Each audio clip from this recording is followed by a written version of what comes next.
November the 10th, 1975. A 729-foot ship vanishes beneath freezing black water. No distress call, no survivors, just silence. How does a steel giant disappear without a trace on a lake? That's the mystery of the Edmund Fitzgerald.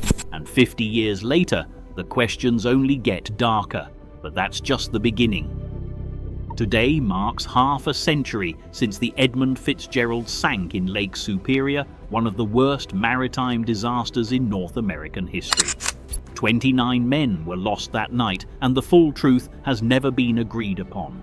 So in this special anniversary documentary, we are uncovering 10 disturbing facts about the tragedy that still haunt divers, investigators, and historians to this day.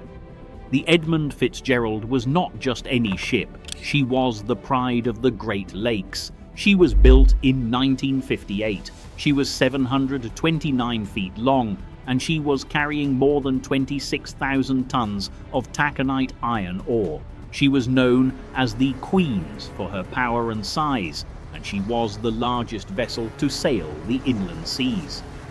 But that reputation came with a dangerous arrogance. Many sailors believed she was simply too big to sink, and history has a way of proving that phrase wrong. The Great Lakes aren't calm. They're inland oceans, shallow, unpredictable, and brutal. On November 9th, a low-pressure system formed over Kansas and charged northeast. By the next evening, it became what locals call the November Witch. Winds exceeded 75 miles per hour. Waves topped 30 feet. This was no simple storm, it was a freshwater hurricane, and it was waiting for the Fitzgerald. Captain Ernest McSorley, a veteran sailor, departed Superior, Wisconsin, bound for Detroit with 26,000 tons of ore pellets. He chose a northern route to shelter behind islands, a path meant to avoid the worst weather. But the safe route turned out to be a trap. The storm shifted north faster than anyone predicted. The Fitzgerald sailed straight into its teeth. By the morning of November the 10th, the Fitzgerald was taking a beating. Waves crashed over the bow. Vents, railings, and hatches were torn away. The ship was taking on water and losing stability fast. McSorley radioed a nearby ship, the Arthur M. Anderson. He said he had lost radar. Both radars were down. He added one chilling line: "We are holding our own." That would be his last known status update. At 7:10 p.m., Anderson radioed again to ask how the Fitzgerald was managing. McSorley's voice came back, calm, almost routine. "We are holding our own." Moments later, the Fitzgerald disappeared from radar. No mayday, no signal. It simply vanished. A 729-foot steel ship gone in less than a minute. The storm was so fierce that search vessels could not even reach the area until hours later. When sonar finally located the wreck, investigators could not believe what they saw. She lay in two massive sections, bow upright, stern upside down, scattered across 530 feet of lake bed. She had hit the bottom at over 30 miles per hour. The break was clean, violent, and final. No human remains were ever recovered. Lake Superior was too cold and too deep. For decades, experts have debated what truly sank the Fitzgerald. The United States Coast Guard blamed faulty hatch covers that allowed water to flood the cargo holds. The National Transportation Safety Board believed the ship broke apart on the surface due to structural failure. Canadian investigators argued it struck a shoal, an underwater ridge known as 6 Fathom Shoal. Sailors on the Anderson swore a rogue wave, possibly 35 feet high, was the real killer.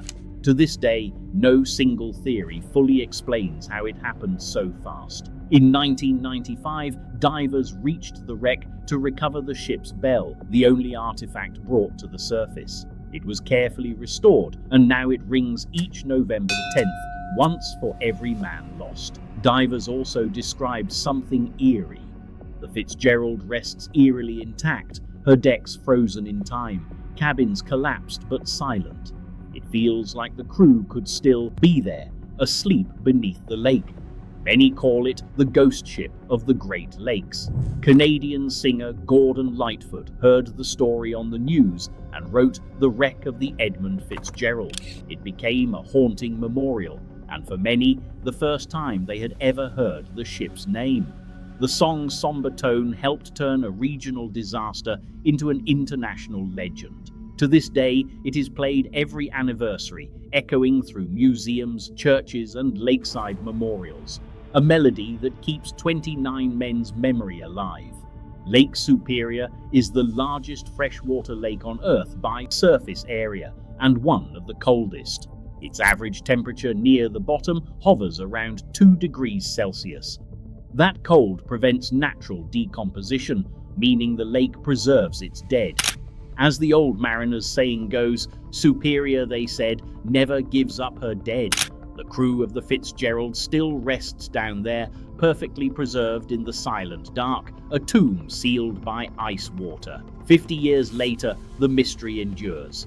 With every new sonar scan, every new theory, one thing stays constant: a sense of awe and humility. It was a symbol of man's faith in steel, engineering, and control over nature. And Lake Superior reminded us, in one terrible moment, that nature always wins. The bell of the Edmund Fitzgerald still rings every November, once for each man lost. Their story isn't just history, it's a warning carved into cold waves. If you have watched this far, thank you for remembering with us. And if you want to explore more stories where history turns haunting, hit subscribe, because sometimes reality is stranger than fiction.